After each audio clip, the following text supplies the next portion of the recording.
Hi guys, I'm back with another Traveler's Notebook layout. This is part two in my four-part series for this little trip that I went on, and I apologize for my voice up front. I actually went to a concert last night, and apparently I screamed and yelled a little bit more than I thought I did, because thought I was fine before I started recording. So hopefully I can get through this without too much trouble. All right, so I am just working on my traveler's notebook. This is a trip that me, my husband, and my brother-in-law and a friend and my daughter all went to. It was to the Kentucky Motor Speedway for a NASCAR race. So I'm just documenting this in my traveler's notebook journal. I've had a lot of fun using this little notebook to document some of my kind of smaller mini trips. So I thought I would continue on with this, and I had posted part one probably about a month ago now, if not more, and I kind of forgot that I had these videos, so I wanted to get them up. So you'll be seeing part two, three, and four here real soon. Probably in the next week or so, I'll have the whole series up. So if you're liking like little traveler's notebook series and things like that, this video series is for you. So hopefully you kind of hang out with me and see how this book turns out. So what I'm doing right now is just taking my Koi watercolor palette, and I am putting down some blue and green watercolors. And before I put that down, I'd had primed previously this page with gesso, so it is accepting the water quite well, and that's why it was allowing me to kind of move around the water. If I had not primed the pages, it would have just kind of soaked into the paper. So I did that off camera before I started taping this video. So now I'm just pulling a bunch of little pieces of ephemera and things that I got while I was on the trip. And my daughter and my husband purchased two hats, one a Kyle Busch hat and one a Danica Patrick hat. My husband is in love with Kyle Busch, and of course Danica Patrick, being the only girl currently racing in NASCAR, my daughter had to have that hat. So we bought those two pieces while we were on the trip.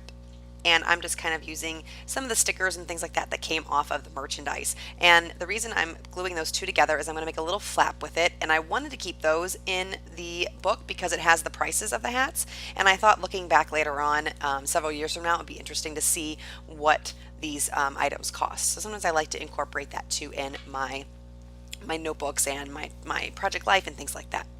So I am just now trying to figure out how I want to arrange everything. The two pictures down at the bottom right, or the picture down at the bottom right, was just cut out of, I think, one of the brochures or something that came when we are down there. So when I am on trips and things like that, I try to grab a bunch of ephemera that I can use in my layout. So brochures and pamphlets and handouts and stickers and all kinds of stuff like that. And I really like incorporating that into my traveler's notebook. I try to do that in my project life. I don't do probably as well. I end up going back in my project life and using all the ephemera that I've collected and then adding it in later on. I don't really do it as I go, so it's a little bit different process, but same kind of idea. I want to get some of those little pieces of things that I've picked up along the way in my albums. So now I'm just trying to figure out ways to back some of the stickers and things like that to make it look nice. So I'm going to end up only putting one of the circle stickers from the hats on this left side page, and I'm going to put the other one on the right. So now I'm just playing again with another piece of paper and things that I got from the kit. I'm sorry, from the trip, and trying to figure out how I want to arrange them. And now I'm going to kind of start working on the left-hand side because I want to make sure I have the spread of pictures fine. So before I start sticking a bunch of stuff down on the left, I am just kind of arranging things on the right to make sure I like kind of what it's going to look like across the spread. Now on the right-hand side, I did this also off camera before I went on the trip.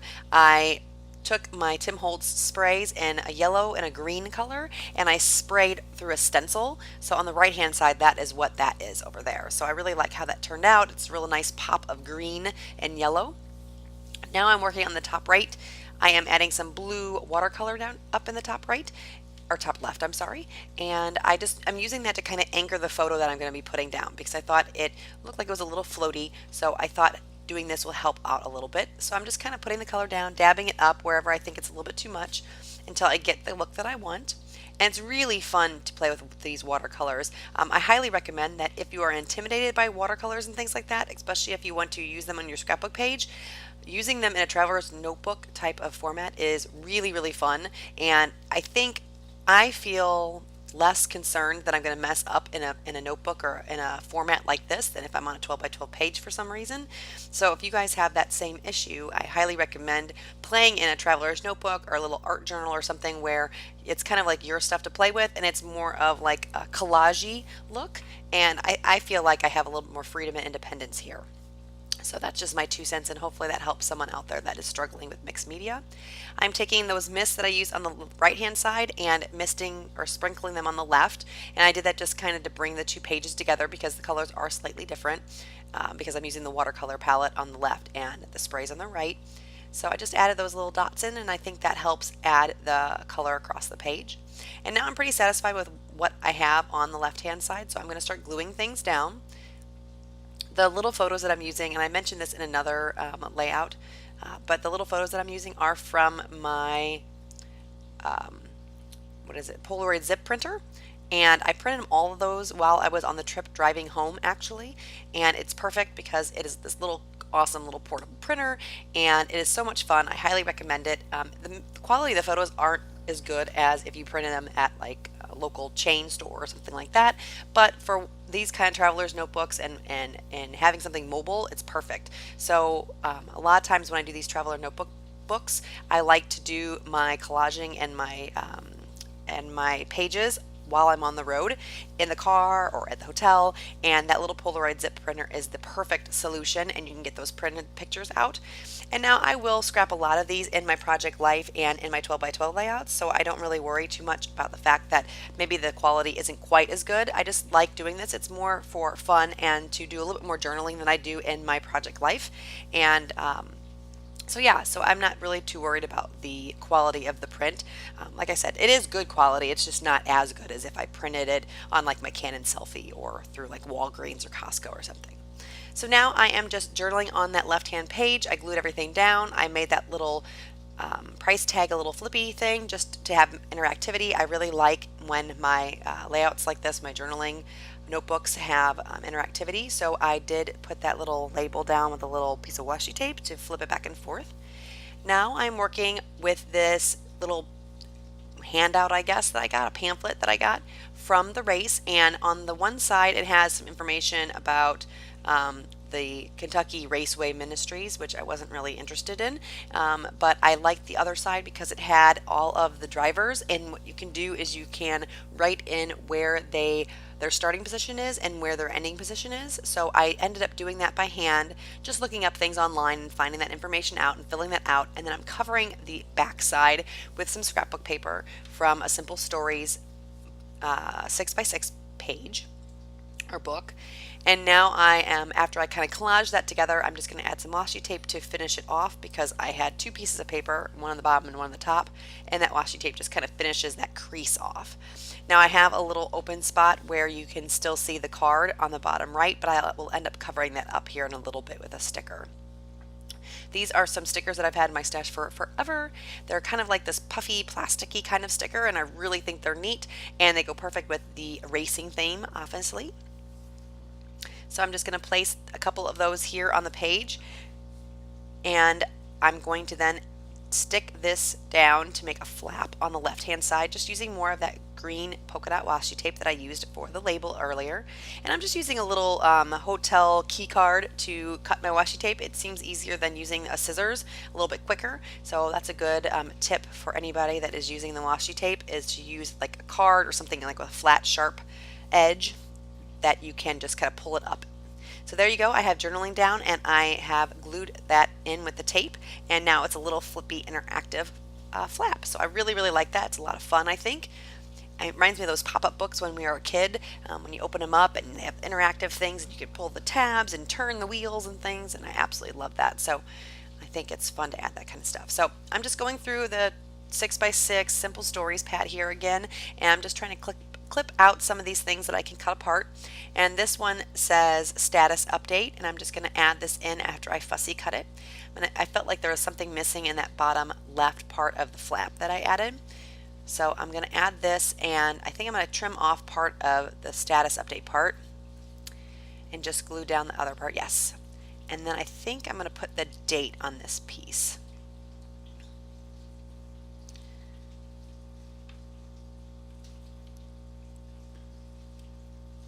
Oh, no, I'm sorry. I'm writing looking back because the journaling that I did on this card was like a retrospective review. So it was me writing as if it was, weeks after the actual race. So I wanted to put some things about what I thought about the race and, reflecting back on it. So now I'm going to work on the right hand side, and I've already kind of laid these out earlier to make sure I like them. And I'm going to add these little bitty pictures down on the left hand side of the drivers driving around or parading in the trucks. And I'm going to cover it up with a little flap using the ticket. And I thought that was a perfect way to add another piece of interactivity to the page, and then be able to kind of hide those little pictures so that you can kind of flip it up and look at them later.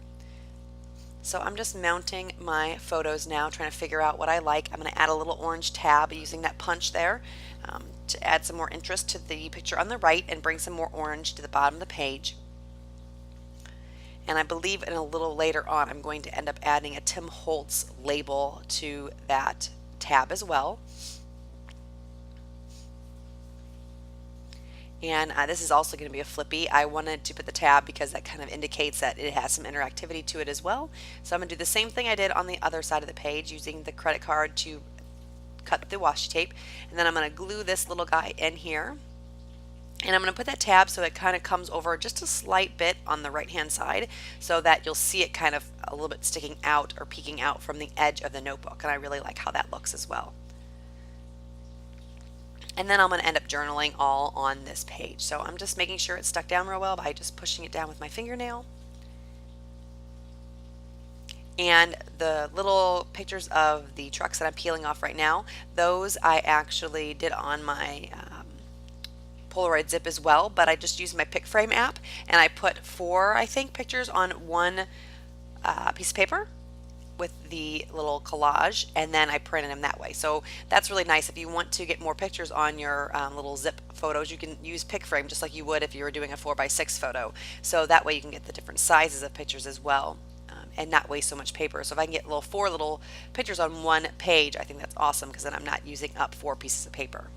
Now I'm just doing some journaling, which it says driver intros. I'm going to add now, I believe, the picture on the top left. I'm going to find a piece of paper that I can mount it on. And the nice thing about these Polaroid Zip photos too is they are sticky back, so it's another good thing for traveling. If you forget your glue stick, or you don't want to glue your photos or anything like that, it's kind of nice that it has this adhesive already on the back. So if you just want to use them as stickers, or you're just trying to glue them in an already pre-made album, maybe you've already done the embellishing and then you just left spaces for the photos, this is perfect, because then you can just take the sticky back off and then stick them down in those spaces as well. So that's another good idea. So here I've done all the journaling. I'm just finishing up some of my hand lettering just to make it a little more fancy.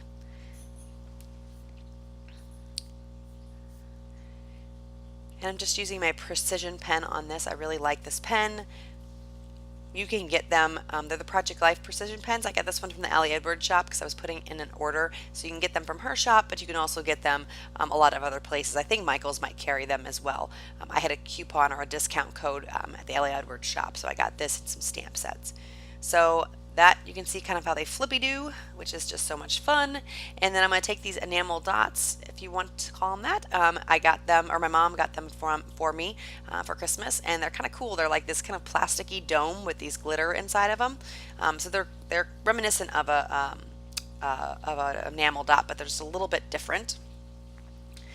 And then once I finish all that, I am going to be done. Thank you guys so much for joining me today. I'm going to add a little bit of these Tim Holtz labels, and then you're going to see some close-up photos of the layout after I do this. And I think that's pretty much it. If you have any questions, please leave them below. If you like the video, give me a thumbs up. And if you haven't already subscribed, please do so.